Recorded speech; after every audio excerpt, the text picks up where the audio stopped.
Hello students, welcome back to my channel. আজকে যে problem সলভটা করবো পাইথনের, এক কোশ্চেন লেখা আছে generate multiplication table for any positive integer.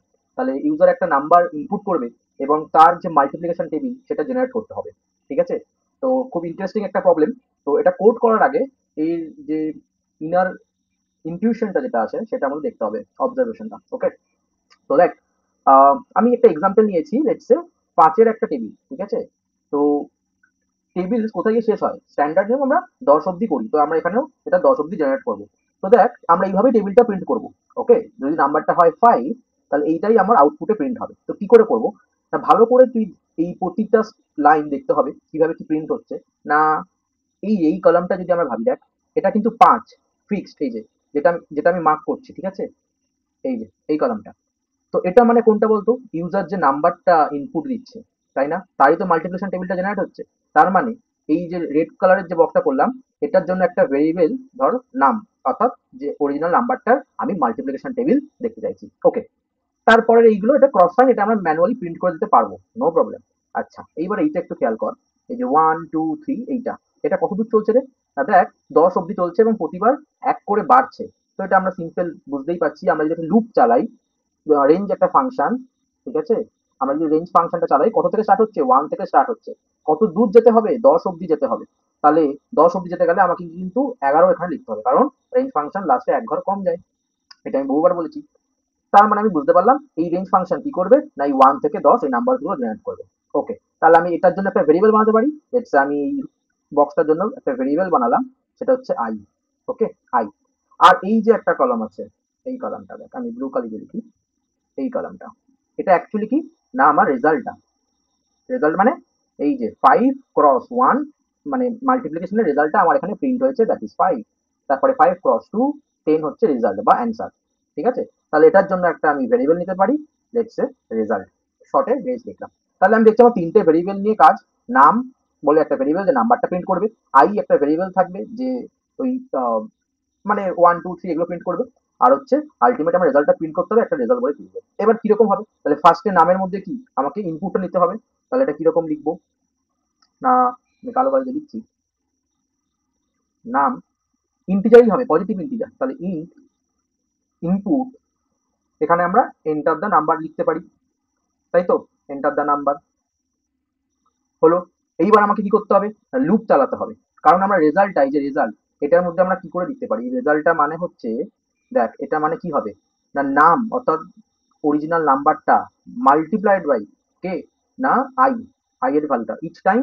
I এর ভ্যালু কি হচ্ছে? দেখ, মাল্টিপ্লাই হচ্ছে ইচ টাইম, আই এর ভ্যালু মাল্টিপ্লাই হচ্ছে উইথ দ্য অরিজিনাল নাম্বার, এবং তখন আমরা কি পাচ্ছি? এই রেজাল্টের ভ্যালুটা কম্পিউট করতে পারছি। ক্লিয়ার? তাহলে এখানে আমরা একটা জাস্ট লুপ চলবে, সিম্পল। লুপটা কিরকম হবে? না, ফর আই, আমরা ভেরিয়েবলটা যেটা নিয়েছিলাম, ইন রেঞ্জ, রেঞ্জটা কত দিয়ে স্টার্ট হবে? 1 থেকে 11। এইবার এখানে আমরা কি করব? আগে রেজাল্টটা কম্পিউট করে নেবো, মানে ক্যালকুলেট করে নেবো।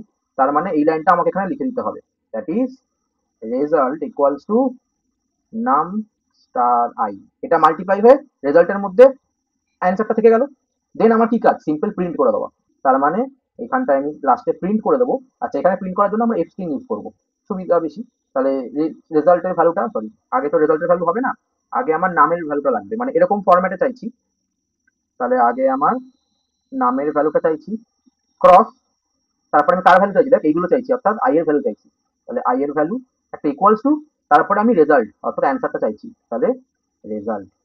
ব্যাস, হয়ে গেল। Just 3 line. এই 3 লাইন যদি আমরা লিখি, আমাদের যে কোনো নাম্বারের জন্য মাল্টিপ্লিকেশন টেবিল হয়ে যাবে। তো এবার আমরা একটু কোড করি। হ্যাঁ, তাহলে ফার্স্টেই নাম বলে একটা আমরা ভেরিয়েবল লিখছি, যার মধ্যে ইনপুটটা তুলবো। তাহলে ইন্টিজারে যেহেতু হবে, দ্যাটস ওয়াই আমি লিখছি ইন্ট ইনপুট। ওকে, তো এন্টার দ্য নাম্বার। এবার আমাদের কি চালাতে হবে? লুপ। না, ফর আই ইন রেঞ্জ, রেঞ্জটা কত থেকে চলবে? না, 1 থেকে 10 চাইছি, তাই জন্য 11। ওকে, এবার আমি কি বললাম? আগে রেজাল্টটা ক্যালকুলেট করতে হবে, নয়তো আমি প্রিন্ট করতে পারবো না অ্যান্সারটা, তাই না? তাহলে রেজ বলে একটা ভেরিয়েবল নিচ্ছি, ভেরিয়েবলের নাম যা আছে দিতে পারিস, নো প্রবলেম। এই রেজাল্টটা আমরা কি করে বের করবো? না, অরিজিনাল যে নাম্বারটা, তার সঙ্গে আই এর ভ্যালুটা, আই এর ভ্যালু প্রতিবার কি হবে? 1 থেকে শুরু হয়ে তারপর 2 হবে, তারপর 3 হবে, তারপর 4 হবে, এক এক করে বাড়বে। এখানে আমি স্টেপ সাইজ লিখিনি, বাট বাই ডিফল্ট কি এক এক করেই বাড়ে। ওকে, দেন আমি এখানে সিম্পল প্রিন্ট করে দিচ্ছি কি বললাম না এফ স্ট্রিং ইউজ করবো। তো ফার্স্টে আমি কার ভ্যালু চাইছি, আমি নামের ভ্যালুটা চাইছি। ওকে, দেন ক্রস সাইন দিলাম মানে যেটা এক্স, ঠিক আছে, লোয়ার কেসে এক্স লিখবি তাহলে ওটা গুণের মতনই লাগছে। আচ্ছা এইবার আমি কার ভ্যালু চাইছি না আই এর ভ্যালুটা চাইছি। আই এর ভ্যালু প্রতিবার 1 2 3 এরকম করে আছে, ইকুয়ালস টু আমি রেজাল্টের ভ্যালুটা দিয়ে দিচ্ছি এখানে, ব্যাস প্রোগ্রাম শেষ। তো এবার যদি এটাকে রান করি,